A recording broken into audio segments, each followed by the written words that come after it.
This reading is for somebody who has recently had a past love interest or the framework of a past love interest. So a person that reminds you of your exes come back into the picture or step into the picture very recently.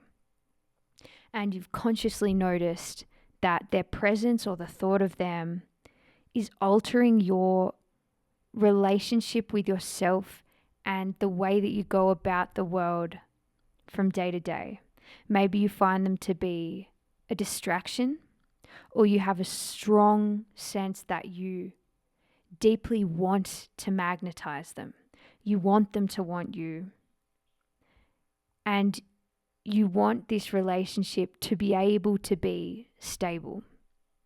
I sense that you can feel different potential futures with this person where the two of you are connected in a way that is deep, nourishing, and fulfilling. But you can also sense the way that the thought of this craving, this desire, and this knowing that it could be really good is currently destabilizing you. It's serving as a type of distraction in your current day life. And you're wondering how you might bridge those two things. I can feel that there's two energetic engines in your system that you are aware of, but maybe not hyper conscious of. One of them feels more like it's the shell of you and it's on the surface level, and it's an impulsive signal and a bodily one. So this could be emerging as distraction and sexual inclinations, like fantasies of this person where they're coming up at the forefront of your mind and you feel like, I want to see them now. And me seeing them now is going to destroy the density that I'm feeling or the mismatch that I'm feeling. And us connecting right now would repair everything and bring us into that future frequency that I feel. It's this urgency and this desire to act right now. Then there's an opposing energy that is more subtle. It's more quiet. It's more under the surface. And it would be the kind of thought process or feeling that only arises after 2 hours of deep meditation or something where you've completely cleared your mind, maybe after exercise. And you've stripped away those feelings of immediacy and fantasy about the person. And now you're just sitting there with yourself. And there's this long-term sense that if you hold out, or that if you focus solely on yourself, then you will naturally create the signal that draws this person to you. And it's this quiet hum that tells you now is actually not the time to connect with this person. And you already know that. And it's almost like that is what's driving the impulsive thoughts, because you know you can't have it now. So you might as well fantasize about having it now, or occupy a part of your mind to satisfy the boredom or the knowing that this is actually such a long marathon haul of connection with this particular person.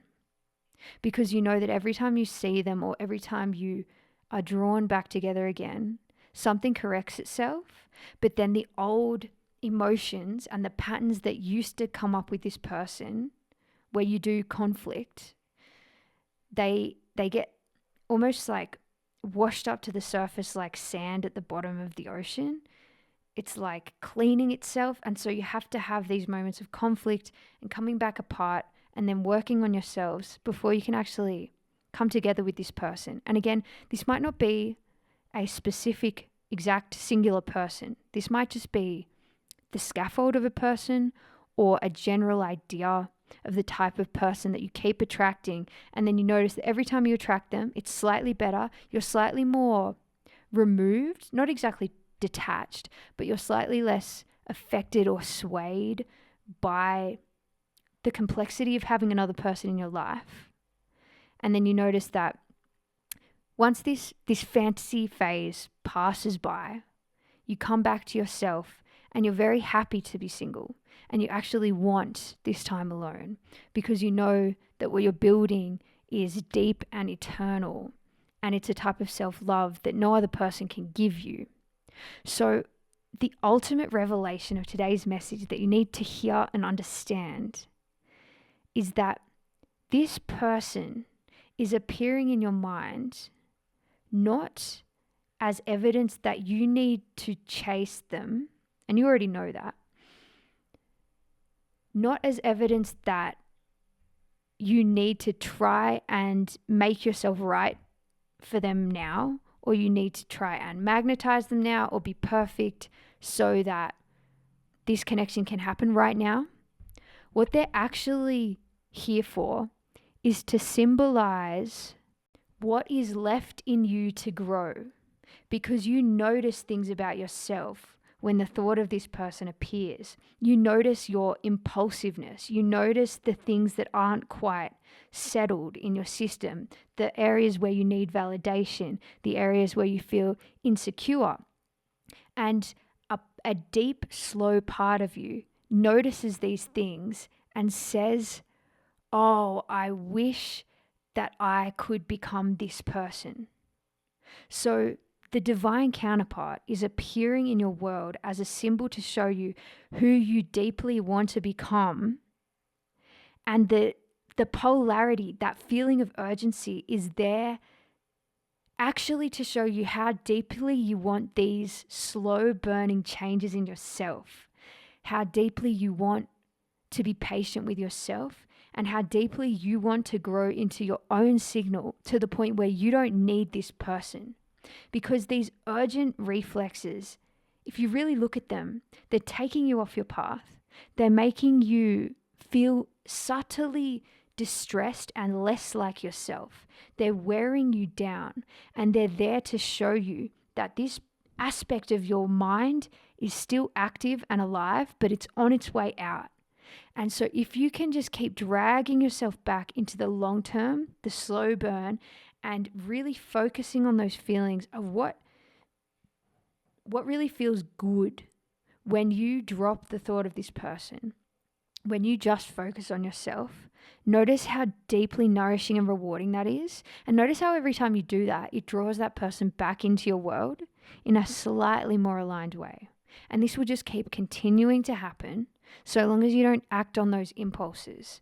The very obvious metaphor that keeps coming up in my mind is like a drug, like heroin, something that strong that as soon as you take it, it makes you want to drop everything in your life to keep pursuing this one thing. And it's a feeling that even while you're in it, some part of you deeply knows that you don't want to be addicted to this drug. And so if you can just hold, even though the magnetism is so strong, it's an old part of you. It's a part of you that is trying to die and trying to fall off, and it's in its last phases of kicking and screaming and not wanting to go. And if you can see it that way, and you can just lean into the patient long run and ask yourself every time these thoughts come up, do I really need to lean into this, or could I choose myself here? And obviously this is not to say that that person isn't for you, but it's more to say that versus if it was you versus this person for you, who would you choose? You'd choose yourself. And it's harder to do. And you need to notice that. Why is it harder to do? And know, and you already do know, that if you choose yourself, that person magnetizes regardless. And you might come to find that by the time you wholeheartedly magnetize them freely, naturally, organically, you might not even want them anymore. You might have outgrown them. And so this is what Spirit wants to show you. It's kind of like the wave or the rhythm, the pattern of nature that's happening in this spiral with this person, and how you keep attracting them and then kind of spitting each other back out, and what the purpose of this is really for. It's really for your growth. It's really for your deep improvement. It's really for your solidifying of signal and your understanding of who you are and what it feels like to be you, so that you can finally come to the deeper sensation that you can really do without this person. And you know that you would love to feel that. So keep chipping away at this process, which is a slow one and a patient one, that you will benefit from far more than any kind of impulsive reunion with this person that you know is not right in this moment. So, that came out of me quick. But that's it. That's the message for today. Thank you for listening. If you like this, subscribe, leave a comment. Be brave, and I'll see you in the next reading.